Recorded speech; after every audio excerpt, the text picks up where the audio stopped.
Hola amigos, ¿cómo están? Bienvenidos una vez más a este canal. Hoy quiero analizar con ustedes la estructura que tenía el templo de Salomón.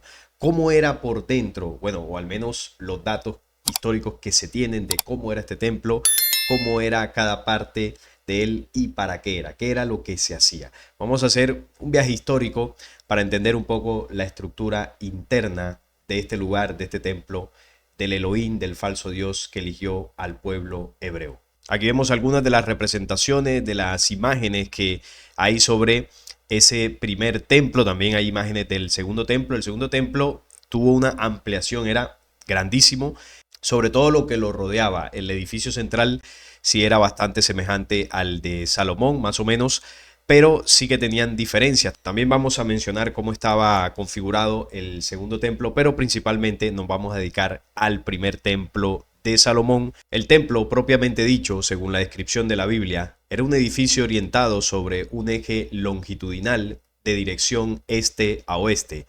El edificio debió tener una longitud interior de aproximadamente 27 metros, 9 metros de ancho y una altura de unos 13.5 metros. Sus dimensiones, por tanto, eran comparables a las de una capilla, mas el culto por lo general se llevaba a cabo desde su exterior. A ambos lados de la entrada del templo fueron erigidas dos columnas, las llamadas Jaquín y Boaz. Los sacerdotes y el rey entraban en el templo a través de una gran puerta enchapada en oro, de aproximadamente 10 metros de alto y 4 metros de ancho. Tras esa puerta se encontraban tres recintos. Uno era un vestíbulo que era seguido por otros dos recintos. El primero de esos recintos era denominado Ejal o Santo, es decir, lugar santo o santuario, que era iluminado a través de ventanas altas. La anchura y longitud de esta estancia guardaba una proporción de 1 y 2, lo que significaba que la planta del Ejal estaba compuesta por un doble cuadrado. El forjado de piedra se encontraba cubierto por un solado de madera de cedro. Las paredes y vigas del forjado del Ejal estaban recubiertas por láminas de cedro libanés. La tercera cámara, denominada el Sancta Sanctorum o Santo de los Santos, este sería el último recinto y se encontraba a un nivel más alto que el Ejal, y solo podía accederse a él subiendo una escalera. Él tenía la forma de un cubo de aproximadamente 10 por 10 por 10 metros. En su centro se encontraba el Arca de la Alianza, un gran arcón hecho de madera de acacia cubierta con planchas de oro y con 4 anillas a las esquinas en las que a veces se ponían varas para transportarla. Dentro del arca se preservaban las tablas de la ley entregadas por Yahvé a Moisés, y las tablas a su vez llevaban grabados los 10 mandamientos, sirviendo de conexión entre Jehová y su pueblo. El patio interior del templo era rodeado por un muro formado por 3 capas de bloques de piedras cubiertas por vigas de madera de cedro. En este patio interior podían entrar los peregrinos y las masas de fieles, pero al santuario del templo, a este solo podían acceder los sacerdotes y el monarca de turno. Tras la muerte de Salomón, el templo sufrió profanaciones debido a invasiones extranjeras y también a la introducción de deidades sirio-fenicias. Con todo, fue rededicado bajo sus condiciones originales durante los reinados de Ezequías y Josías. En esta primera parte lo que se está describiendo es lo que vemos en pantalla. Esto es una representación a lo que era el tabernáculo que los hebreos llevaban a través del desierto para hacer los sacrificios a Yahvé. Ese tabernáculo era una tienda de campaña, básicamente, que se podía armar, desarmar, de acuerdo a cómo el pueblo se iba desplazando. Entonces, esto se traslada ya a un templo de piedra con todos los materiales y los lujos que se construyó, una madera de altísima calidad, oro por todos lados, piedras preciosas. Y estas son las tres partes principales que tenía este templo. Aquí vemos el patio superior, evidentemente tenía más partes, que ahora vamos a hablar un poco de eso, sobre todo en el templo de Herodes, en el segundo templo, el templo de Herodes como se llama, aunque fue inicialmente construido por Zorobabel y los que regresaron de Babilonia, pero Herodes le hizo una ampliación a ese segundo templo. El segundo templo tenía más cosas, sobre todo en lo que estaba alrededor, pero en el templo de Salomón lo principal es esto que vemos acá. Este patio principal o patio interior, que como vemos, bueno, era una plataforma bastante grande, y aquí, bueno, tenían acceso peregrinos. Aquí era donde iba la gente a hacer los sacrificios. Como vemos, aquí hay un altar que siempre estaba prendido en fuego, y aquí era donde la gente colocaba su sacrificio, o bueno, se la entregaba al encargado de hacer la quema. Este subía la escalera y quemaba el sacrificio, ¿no? Quemaba el animal que llevaban allí para limpiar sus pecados, supuestamente. Luego de toda esta actividad del sacrificio de sangre y todo esto, los sacerdotes se lavaban. Por ejemplo, aquí está el mar de fundición o el mar de bronce, que es esta olla que vemos acá que estaba sobre 12 bueyes. Era como un caldero gigantesco y eso estaba lleno de agua. Entonces los sacerdotes se limpiaban, se purificaban allí. Y también había unas fuentes más pequeñas que las veíamos por acá, donde también pues era como para que la gente se lavara, los mismos sacerdotes, y se hicieran la limpieza después de todo el día de la sangre, el sacrificio de los corderos y todo esto. Y luego tenemos la entrada principal ya a lo que son los lugares internos, los dos lugares más importantes.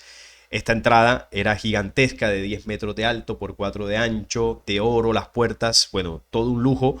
Y esto era custodiado por las columnas Jachin Boaz, que sabemos que son símbolos masónicos. Hay algo que mucha gente desconoce y es que el arquitecto del primer templo de Salomón fue un gran maestre de esta logia, el señor Hiram Abib. Hiram Abib fue el constructor, el que empleó todos los conocimientos de la arqueometría, bueno, todos los planos y todo esto para llevar a cabo la construcción del primer templo de Salomón. Por eso este templo tiene símbolos masónicos por todos lados. Lo de las columnas es uno de ellos, es el más evidente, Jachin Boaz. De hecho, cuando usted busca los símbolos de esta logia, usted se va a dar cuenta que es una réplica del templo de Salomón, o más bien el templo de Salomón representó toda esta simbología. Miren esta representación de los símbolos de esta sociedad ocultista. Aquí vemos las dos columnas a los lados, una representa el sol, la otra la noche. Vemos acá el ojo que todo lo ve iluminado con la escuadra y el compás en todo el centro, la G que representa la geometría, representa al gran arquitecto, a su dios, la G de Gat. Bueno, tiene varios símbolos y vemos el piso ajedrezado en el medio del altar, la estrella de 6 puntas. El piso ajedrezado que se dice que muy probablemente el templo de Salomón tenía el suelo con esas características. Pero aquí vemos las dos columnas que son evidentes que representaban la entrada del templo de Salomón. Jachin Boaz, dentro de esta logia, estas columnas se llaman igual. Jachin Boaz, esto usted lo puede investigar fácilmente. Es decir, negar que la forma en que fue construido el templo de Salomón, los símbolos que contenía, están asociados con esta logia, pues es algo totalmente absurdo. Negar eso es absurdo, porque la relación del templo y esta sociedad ocultista es total. Así que eso es muy fácil de comprobar. Entonces, dentro de esta puerta, custodiada por las dos columnas, estaba el lugar santo y detrás de este velo que vemos acá estaba el lugar santísimo. Acá en esta imagen que tenemos se puede ver un poco más claro, más al detalle, ya que dentro de esto, este es el lugar santo. Aquí está la puerta de oro, aquí vemos las dos columnas, aquí estaba una, aquí se ve la base de una y aquí está la otra. Vemos acá con más claridad el lugar del sacrificio, ¿no? Donde se quemaba la ofrenda, el altar. Y aquí vemos la piscina gigantesca esta, o la olla, parece una olla gigantesca con otras fuentes aquí más pequeñas, donde se lavaban los sacerdotes. A este lugar no podía entrar la gente. Solamente las personas, los peregrinos podían estar hasta este lugar, hasta este patio, que era el patio interior. Luego había otro patio, que era el patio exterior. Pero en este patio interior era donde podía estar la gente llevando sus ofrendas. Detrás de estas puertas, que es el lugar santo, solo podían estar los sacerdotes, los levitas, los encargados de, bueno, oficiar en el templo. ¿Qué había aquí dentro? Aquí estaba la mesa de los panes, que era también una ofrenda que se le daba a Yahvé, y de esos panes los sacerdotes también podían comer. Una parte de esos panes ellos se la podían comer para su alimentación propia. Y aquí estaba también la menorá. Aquí vemos varios candelabros, que era donde se quemaba el aceite. La menorá era una pieza completa de oro. Se forjaba en oro y bueno, se le daba la forma con los 7 brazos. La simbología del 7, que dentro de estas logias también es muy representativa, ¿no? Eso tiene varios significados, pero aquí ya lo hemos hablado en el canal, que, bueno, todo esto que era para adorar a un falso dios, a un ser reptil, a un extraterreno negativo, un ser totalmente despiadado, esa simbología del 7 representa las 7 cabezas de la organización oscura, de la rebelión que relata el libro secreto de Juan, y cómo esta rebelión estableció 7 comandos, 7 cabezas para manipular a las humanidades. Eso, entre muchas otras cosas, representa la menorá de 7 brazos, las 7 cabezas de ese dragón o esa bestia de 7 cabezas y 10 cuernos. Ustedes lo recordarán en la cita de Apocalipsis. Bueno, esas 7 cabezas en el símbolo es la menorá. Eso también representa. Y bueno, ahí solo podían entrar los sacerdotes. Y luego, aquí vemos en el fondo, aquí está el velo que divide el lugar santo del lugar santísimo. Para acceder había que caminar o subir por esta escalera, atravesar el telón y ahí estaba el arca de la alianza, según lo que se dice oficialmente, que ahí estaba el arca de la alianza y ahí era también donde descansaba Yahvé. Yahvé estacionaba su nave dentro del templo. Recordemos que en los libros de Reyes se habla también de cómo la gloria de Yahvé llenaba el templo y los sacerdotes ya no podían entrar, porque algo físico llenaba el espacio físico, que era esto que estaba por dentro. Este templo se hizo con la intención de que Yahvé habitara dentro de él. No solamente para el sacrificio, la adoración. En principio era para que Yahvé habitara. Por eso era la casa de Dios, que es una casa, para que alguien viva, para que alguien pueda dormir ahí, estar ahí. Bueno, eso se hizo con esa intención. Yahvé le pidió a David que le construyera una casa y bueno, finalmente lo terminó haciendo Salomón, porque David era un hombre de guerra, entonces le dijo que Salomón, su hijo, era el que lo debía hacer. Y así lo hizo, lo construyó con Hiram Abib.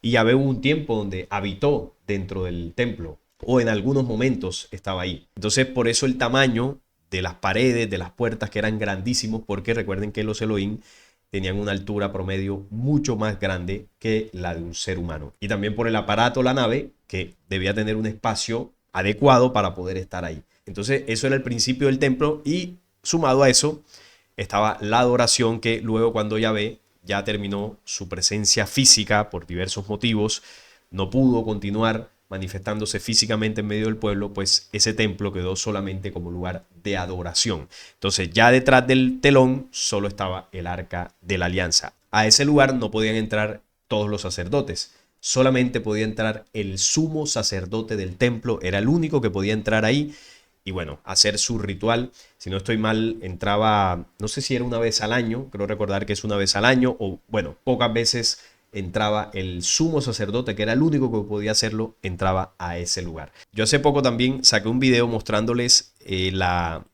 simbología que hay en el tema del sacrificio, ¿no? Sobre todo desde el tabernáculo en el desierto, cómo ellos queman el sacrificio, ¿no? En el altar. Luego estaba el agua para lavarse y luego pues ya estaba el lugar santo y el lugar santísimo. Yo hacía una comparación con la célula humana. Fuera de la célula está la sangre y el agua, que ahí es donde, bueno, se hace el sacrificio a través de la sangre, a través del fluido, de los pensamientos, y como el hombre cada vez que se contamina, cada vez que violenta la ley, esa información negativa viaja por nuestra sangre, se contamina nuestra sangre, y al final termina contaminando en el símbolo, ¿no? El lugar santo, que es la célula, y el lugar santísimo, que es el nucleótido. Y lo comparo porque este tipo de sacrificios y de templos externos muestran cómo sucede el sacrificio y la manipulación interna de la humanidad. Ellos buscan velar la célula para que la sabiduría interior de la célula, del nucleótido, no alimente al ser humano, para que la información luz que esté ahí no salga, o más bien no podamos acceder a ella. Y si vemos dentro del templo de Salomón, pues está el sacrificio de sangre, está el agua que rodea la célula, y dentro, pues, el lugar santo o el lugar santísimo está con un velo para que no se pueda ver lo que hay más allá. Y es lo que quieren hacer con la célula humana, velarla, taparla de vicio, de, bueno, sustancias, péptidos, neurotransmisores negativos, densos, para que no podamos acceder a la información celular. Es como la comparación para que se entienda también lo que representa esto, ¿no? Esto que digamos por acá. Esto es una representación física externa del sacrificio que ellos hacen por dentro del ser humano, contaminando la célula. Entonces aquí vemos el interior del templo, había otras partes ahí, pero lo principal del templo de Salomón es esto que estoy mostrándoles. Luego vemos acá el segundo templo de Herodes, que ya pues el tema del patio era mucho más grande. Aquí vemos, por ejemplo, que desde afuera había un patio de los gentiles, es decir, ya no solamente de origen hebreo como tal, sino cualquier persona extranjera podía acceder hasta un lugar que era el patio de los gentiles, que como vemos está bastante afuera de las zonas principales. Luego, bueno, estaba la puerta, por aquí se accedía a otro patio, que este era el patio de las mujeres. Aquí podían acceder incluso hasta las mujeres hebreas, pero no podían avanzar más allá. Está la puerta de Nicanor, que era ya la entrada hacia el patio principal, pero aquí en el patio de las mujeres estaban varias cámaras, que era la cámara de los leprosos, el patio de los gentiles, que era alrededor del templo, la cámara de la leña, cámara de los nazarenos y la cámara del aceite. Habían estas 4 secciones. Este fue el templo que vio Jesús, en el que caminó Jesús, que era un templo extenso, ¿no?